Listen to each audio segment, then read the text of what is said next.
Bom, um conceito muito importante para calibração do motor ou para entendimento do motor de combustão interna, sem dúvida, é o de eficiência volumétrica.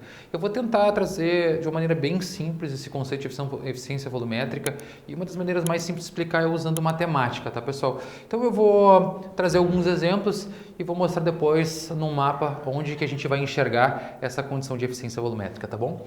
Bom, a primeira coisa, o conceito de eficiência volumétrica se a gente pegar esse motor, ele está admitindo uma quantidade de ar. Imagine que eu estou com 100% da borboleta e eu tenho um sensor que está identificando esse volume de ar que o meu motor está entrando, está consumindo.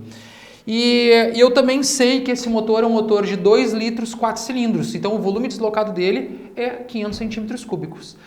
Se o meu sensor identificar um volume de 450 centímetros cúbicos, eu consigo calcular isso. E como é que a gente faz isso?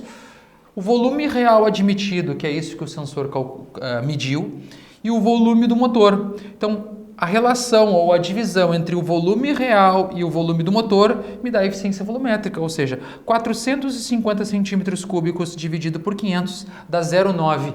Pessoal, isso é um motor excelente original. Por exemplo, se a gente pegar exemplos de carros que a gente tem no nosso mercado, os motores 16 válvulas, a maioria deles é em torno de 90 a 93% de eficiência volumétrica. Um Gol 1000 tem 93% de eficiência volumétrica, Gol 1000 16 válvulas. Se a gente pegar, por exemplo, um Chevette, que é um carro bem popular, tem 78% de eficiência volumétrica na região de máximo torque. Então, depende muito da evolução das características do meu motor, eu vou ter ele mais ou menos eficiente. Quanto mais eficiente, melhor vai ser a capacidade dele converter esse volume deslocado em potência ou torque, tá bom?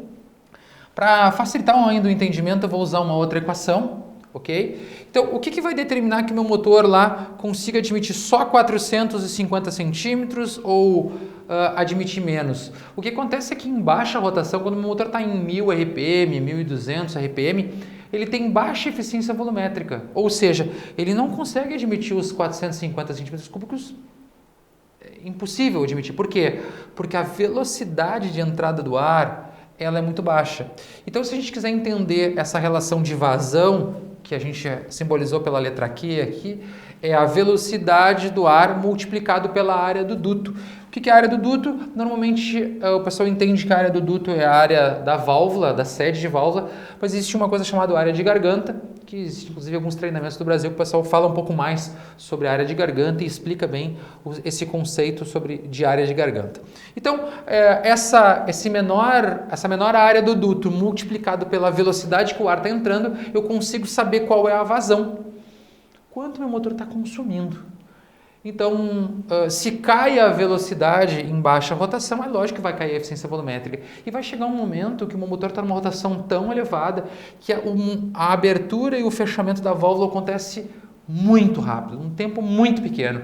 E isso não dá tempo do meu motor admitir tudo que ele gostaria. A velocidade é alta, mas o tempo que a válvula permanece aberta é muito pequeno e cai a eficiência volumétrica. Por isso que o formato da curva de eficiência volumétrica é o espelho da curva de torque, né? Ele aumenta, se mantém em torque máximo, em alguns casos, em outros projetos ruins não se mantém, desce já de cara, mas se mantém e depois ele desce. Por que ele está subindo? Porque está aumentando a velocidade do ar. Chegou na vazão ótima, ou seja, a relação entre a área do duto e a velocidade é ótima, e depois ele começa a ter pouco tempo. A área do duto e o tempo que a válvula fica aberta é muito pequeno, ele começa a cair a eficiência volumétrica e essa curva de eficiência volumétrica normalmente é o espelho da curva de torque do nosso motor. Se a gente quiser passar isso para uma outra realidade, pessoal, é a realidade do mapa de calibração de combustível do meu motor. Se o meu motor admite mais ar e ele está mais eficiente, ele precisa de mais combustível. Então, existe algumas injeções, tá, pessoal? A gente pegar, por exemplo, a maioria das injeções que trabalham por tabela, ela tem uma tabela de VE. O que é a tabela de VE? A tabela de VE é a tabela de eficiência volumétrica do meu motor.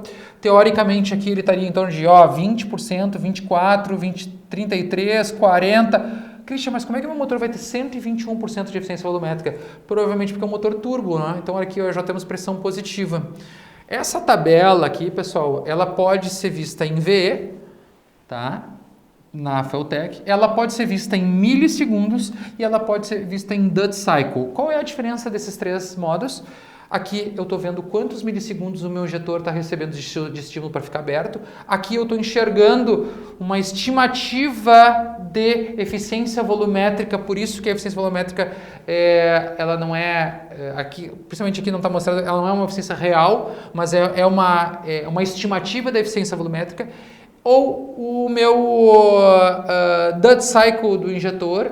O Dutt Cycle é o TI, é o quanto o meu injetor está aberto. Aqui é o meu estímulo em milissegundos e aqui é o percentual. Então tem uma pequena diferença. Eu particularmente gosto muito na hora de calibrar um motor de usar o Dutt Cycle. Por quê? Porque o Dutt Cycle eu estou sabendo quanto eu estou usando de percentual do meu injetor.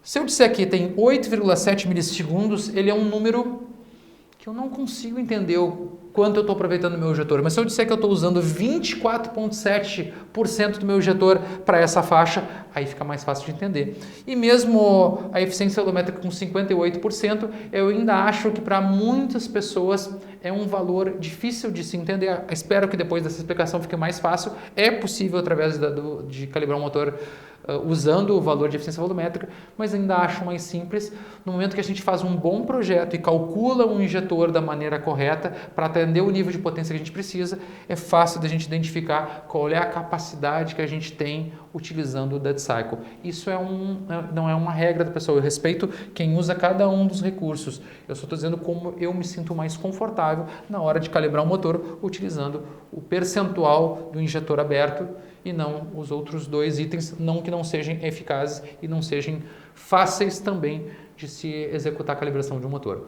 Tá, pessoal? Espero que a gente tenha esclarecido aí, e o principal conceito é que a eficiência volumétrica do motor é o volume real admitido pelo volume calculado do motor.